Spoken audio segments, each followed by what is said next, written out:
بسم اللہ الرحمن الرحیم۔ تمام دیکھنے اور سننے والوں کی خدمت میں سلام عرض کرتا ہوں۔ میں سب سے پہلے آغاز ایک اہم ٹاپک سے کروں گا، کیونکہ یہ جو انڈیا میڈیا پہ جھوٹ بولا گیا، یہ جو پرووکیشن کی گئی پاکستان کے اوپر، اس کے پیچھے اسٹریٹجی کیا تھی، یہ ایک بڑی اہم چیز ہے جسے ہمیں دیکھنا اور سمجھنا انتہائی ضروری ہے۔ کوئی ایسے پاگل نہیں ہے کہ اٹھ کے ٹی وی پہ بے تکا جھوٹ بولنا شروع کر دے۔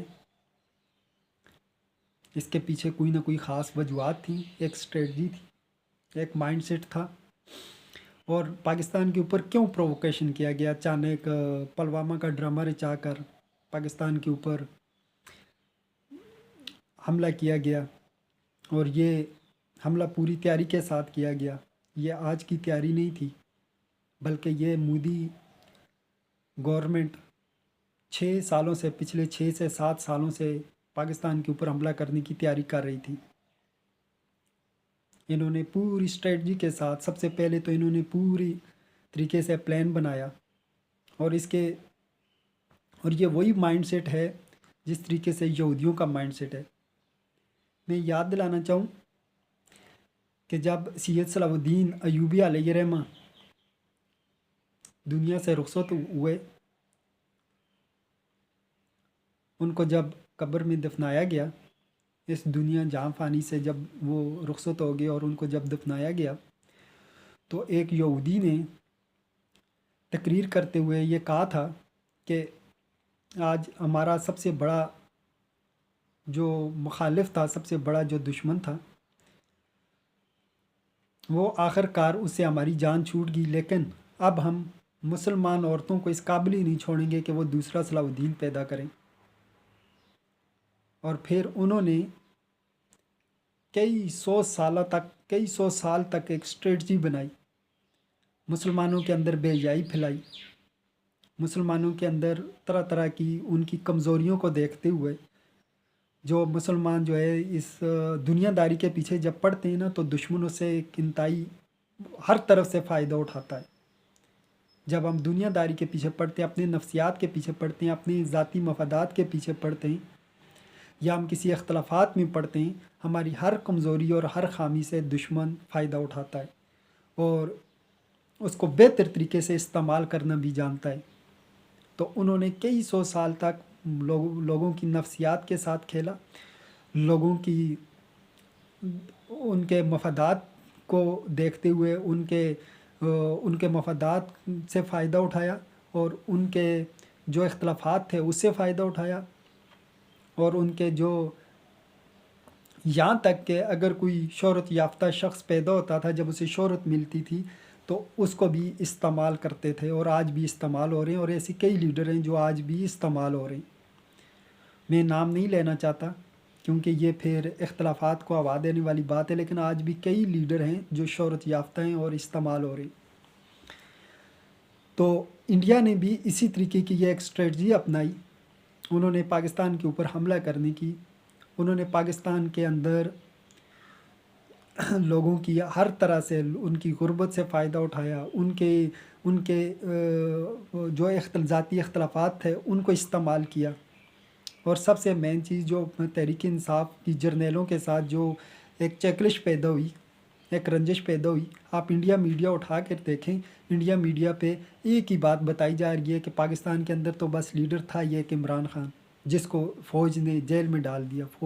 فوج کے خلاف عوام کو، لوگوں کو کرنے کی کوشش کی جا رہی ہے۔ انڈیا میڈیا پہ آپ میجر گورو آریہ کا پورا انٹرویو دیکھ لیں پچھلے 2 سالوں سے اٹھا کر، وہ 2 سالوں سے چیخ رہا ہے اور پاکستانی عوام کو فوج کے خلاف کرنے کی کوشش کر رہا ہے، اور پھر غربت سے فائدہ اٹھا کر آج بھی پاکستان میں جتنی بھی ٹیرورزم آرگنائزیشنز ہیں، ٹیرورسٹ آرگنائزیشنز ہیں، ان کے پیچھے انہیں انڈیا چلا رہا ہے، باقاعدہ طور پہ انہیں چلا رہا ہے، اور خاص کر لبریشن آرمی جو بلوچستان میں ہے۔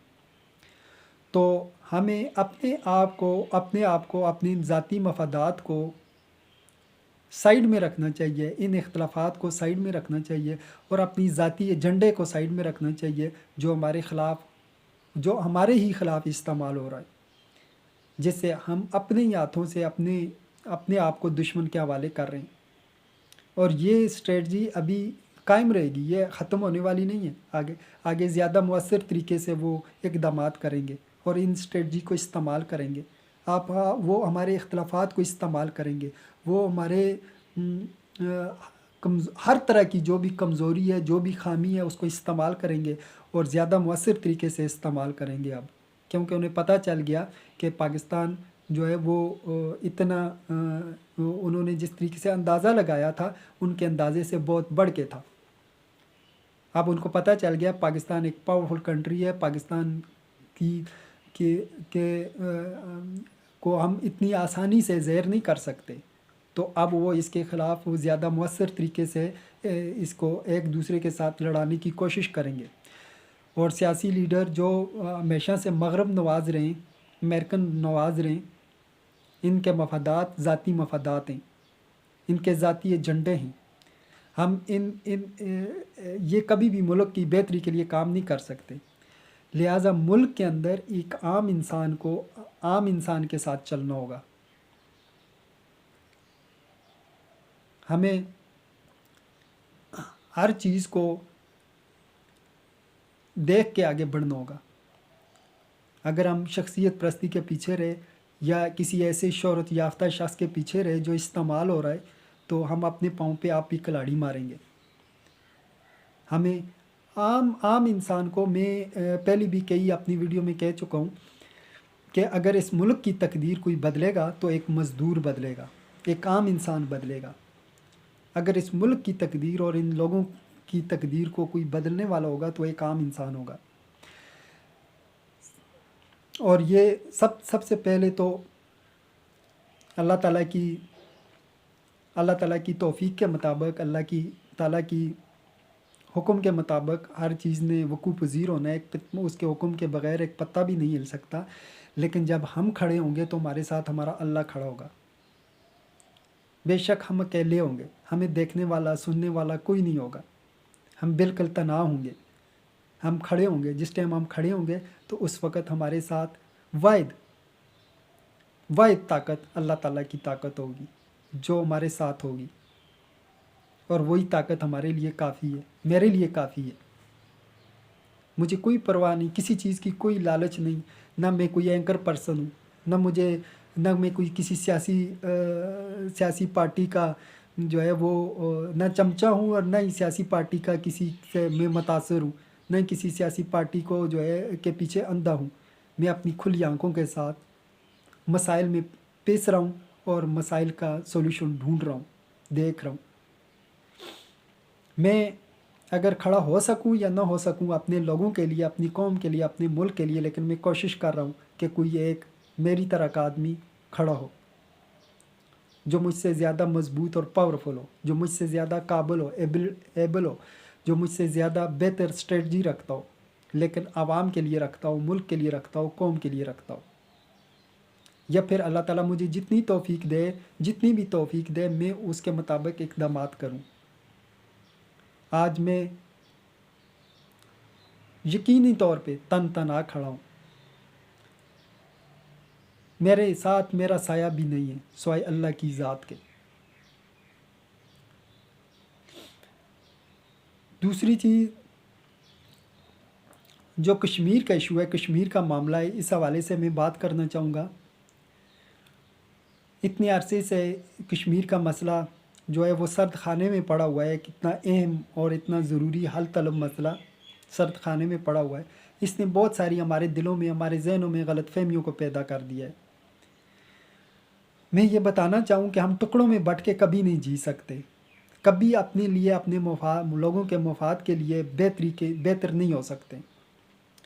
اب بلوچستان علیحدہ ہو جائے، کشمیر کے لوگ کہیں کہ ہمیں علیحدہ ریاست بنا دو، پاکستان علیحدہ ریاست بن جائے، یہ کسی کے مفادات کے لیے نہیں ہے، یہ ایشیا کے مسلمانوں کے مفادات کے بالکل برعکس ہے۔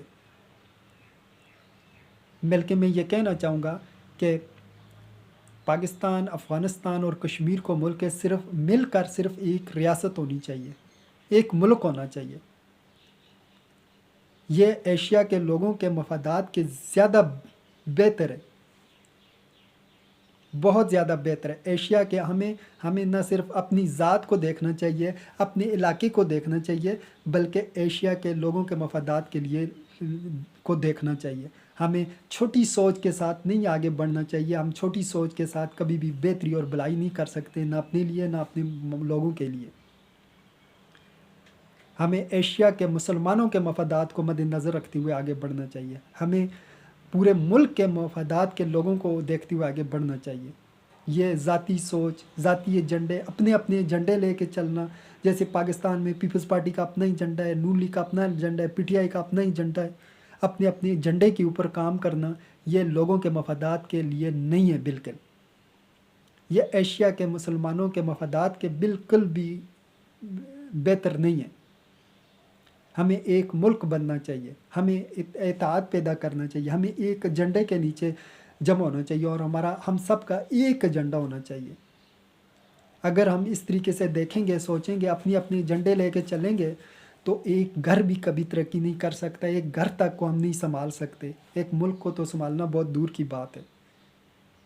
کاش ہم اس وقت جب بنگلہ دیش علیحدہ ہو رہا تھا تو اس وقت ہم ایک ایجنڈے کے لیے لڑ رہے ہوتے، اپنے ایجنڈے کے لیے نہ لڑ رہے ہوتے، اپنے ملک کے ایجنڈے کے لیے لڑ رہے ہوتے۔ لیکن اپنے ایجنڈے کی وجہ سے پاکستان دو ٹکڑے ہو گیا۔ یہ نہ بنگلہ دیش کے لوگوں کے مفادات کے لیے، نہ پاکستان کے لوگوں کے لیے بہتر ہے۔